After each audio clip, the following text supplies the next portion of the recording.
اس دنیا میں بھی انسانوں کے اور قوموں کے جو اجتماعی جرائم ہیں، قوموں کے جرائم ہیں، ان کی سزا ملتی ہے اور ملتی رہی ہے۔ یہ جو ہے، اور اس میں ایک بات لازماً ہو جائے گی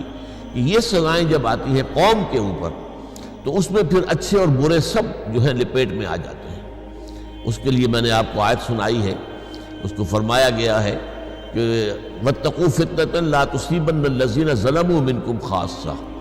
ڈرو اس فتنے سے، اس عذاب سے جو تم میں سے صرف گناہ گاروں کو اپنی لپیٹ میں نہیں لے گا۔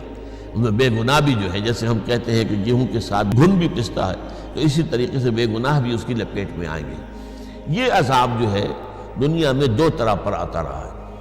ایک تو عذاب اکبر جسے قرآن نے کہا ہے وَلَنُذِيقَنَّهُم مِّنَ الْعَذَابِ الْأَدْنَىٰ دُونَ الْعَذَابِ الْأَكْبَرِ لَعَلَّهُمْ يَرْجِعُونَ۔ سورہ سجدہ کی آیت میں فرمایا گیا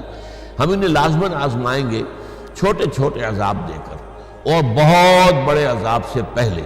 تاکہ شاید کہ یہ ہوش میں آ جائیں، جاگ جائیں، اپنی اصلاح کرنے سیدھے راستے پر آ جائیں۔ یہ عذاب اکبر۔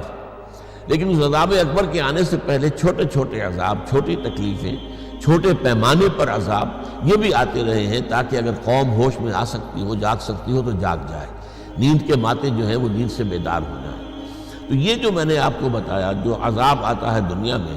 یہ آتا ہے قوموں کے اجتماعی جرائم کے اوپر، اس کے اجتماعی گناہوں کی بنیاد پر۔ اب اس میں جو پہلا میں نے بتایا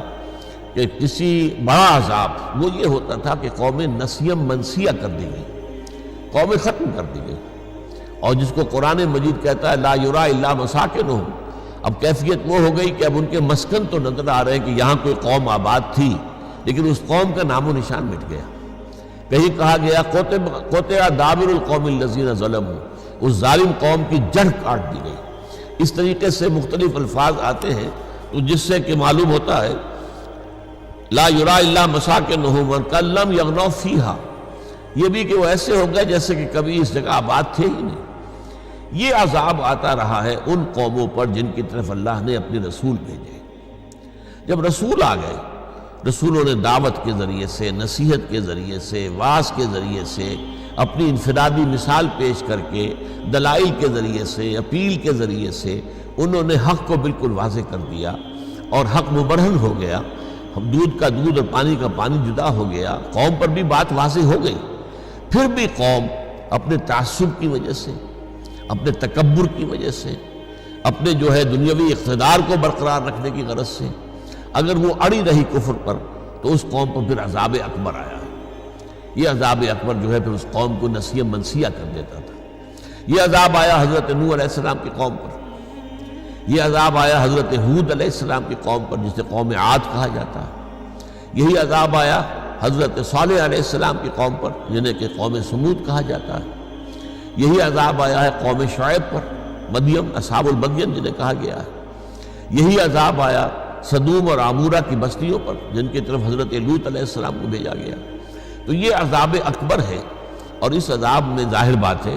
کہ جو انڈیویجولز ہیں ان کا علیحدہ حساب کتاب نہیں ہے، وہ تو پھر پوری قوم ہلاک ہوئی ہے، تباہ ہوئی ہے، برباد ہوئی ہے۔ ان میں برے بھی تھے تو بہت برے بھی تھے، کم برے بھی تھے، لیکن اس عذاب میں وہ برابر ہیں۔ وہ بہت بروں کا مزید سزا جو ہے وہ آخرت میں ہوگی، کم بروں کی کم سزا آخرت میں ہوگی، اور ہو سکتا ہے ان میں کچھ لوگ واقعی اچھے بھی ہوں، لیکن یہ کہ وہ پوری قوم کے ساتھ چونکہ شریک رہے اور انہوں نے ایمان کی دعوت پر لبیک نہیں کہا، لہذا اس عذاب میں تو وہ شریک ہو گئے، لیکن یہ کہ ہو سکتا ہے اللہ تعالیٰ کے ہاں وہ اپنے انڈیویجول اسیسمنٹ میں وہ مستحق عذاب نہ قرار دیے جائیں قیامت کے دن۔ بہرحال یہ عذاب جو آتے رہے ہیں ان کے بارے میں نے آپ کو بتایا، ان کی شرط اول کیا ہے، وہ یہ ہے کہ یہ رسول مبعوث ہوں اور ان کے بعد دعوت کا اتمام حجت کی حد تک حق ادا کر دیا جائے، پھر بھی وہ قوم اڑی رہے تو ہلاک کر دی جائے۔ یہ عذاب ہلاکت جو ہے استیصال کے عذاب، یہ اب دنیا میں نہیں آئیں گے،